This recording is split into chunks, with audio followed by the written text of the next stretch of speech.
this is a true story. I mean, you had like the real people and all like that in it. It's so weird. You couldn't think that a person could imagine even a story like this if they were just writing it, for a series or something. And this is true. Talk a little bit about that whole situation.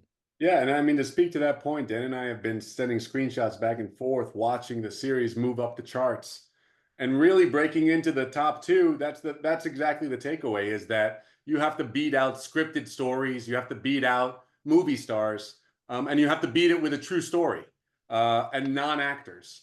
And I think that just speaks to not only the story, but us as a team, and the way that you can kind of cultivate and curate those stories to really put the emphasis on a place. I think it should always be is the good guys.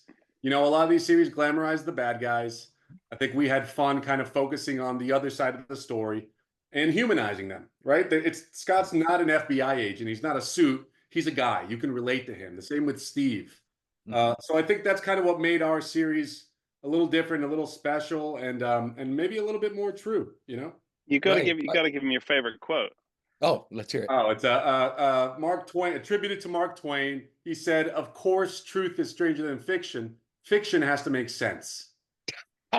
In a story like this, it can be as unbelievable as you could want because it just happened. You don't have to prove it; you just have to show it.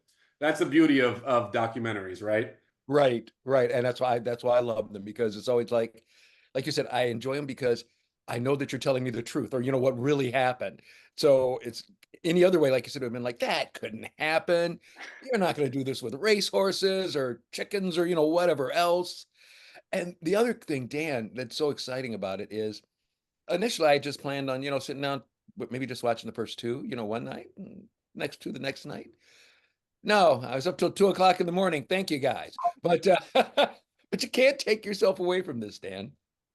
Yeah, I mean that's again testament to the story. It just kept on getting bigger and bigger and bigger. And I think one of the hardest things for us was how do we, we have a wealth of story, unbelievable story. How do we find those moments to keep you going? Because by the end of it, we're on Scott's side, we're on Ginger's side. That we're with that story, but you have to keep the audience guessing. You have to find the twists. You have to find the turns. And truly, Ginger Thompson, kind of one of my heroes now. She she was the biggest twist of all. I mean, even for the people in the investigation, they're sort of like, she did it all without the federal bureaus behind her. But yeah, it's music to our ears to hear that you got sucked into it. I still get sucked into it watching. Oh, you do I'm because texting Castor, being like, "When did we do that part?" but you're right. You get to the end of whichever episode, and it's like, dang it. Okay, it's only like 45 more minutes. Great, go. Right.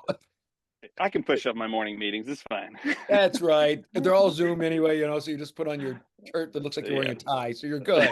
You're good. And again, Greg, we didn't really have to goose the narrative. Those kind of act outs, those final scenes are just a natural progression in the story and that kind of thing. I mean, Dan will say it too. That it doesn't come along very often. It comes along, but you're fortunate to catch it. Yeah. Right. And then also, Castor, even when guys are interviewing like the real people, who were in it, they were even good. I mean, it wasn't like, just sitting there, they're talking like this and that and that. No, they were right in there and also added to the excitement of the story. Well, I think some parts about that is that they, especially in law enforcement, FBI, IRS, they don't get to hear their own story back to them. So sometimes they just do it and they fill out their forms and they do this and they get the prosecution and they're so myopic about what they need to do that suddenly you then ask questions about and they're sort of like, yeah, I guess that was kind of I guess that was kind of, like that's where they come out. And as of course Castor will say, like sometimes you have a great story and terrible characters who just aren't very good at telling it. But we knew that we had to have the people that said, I was there. I remember then. This is what I was feeling like. And they are all very, very good at that. And yeah, we just sort of we sit them, let them have their space, tell their story, and then we ask some questions, and they were great. And Yes. and Dan will help me tell the story. But you read the story and he's right. Sometimes you could get a very wooden person kind of just delivering it. But these are Texans and good old boys in a lot of senses. So, they're going to bring energy and folksy little. But the way they called us to Austin, Doug, Steve, and Scott. So it's FBI, IRS, District Attorney Office. downtown to their building, and they sat us in the room that they actually went through all those cardboard boxes in, which they called their war room, I guess, right? Their GC, nerve center, yeah, whatever it was.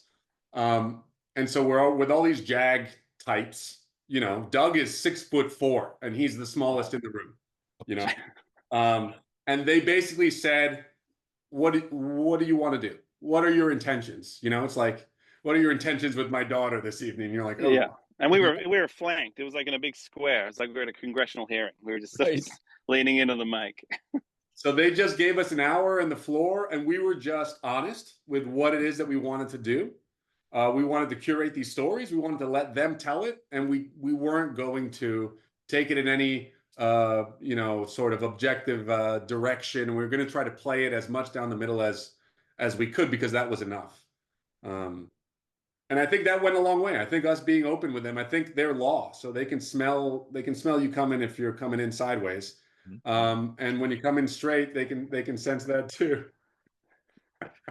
That's for sure. That's for sure. Well, gentlemen, again, really enjoyed it. And I'll say this in closing, you should also pat yourselves on the back, because for once you've even got people cheering for an IRS agent. So that, I mean, if there's anything more scary than an accountant with a gun, I don't know what there is, you know.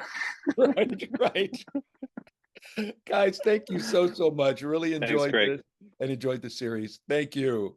Thanks. Appreciate it. Thank you. You got it.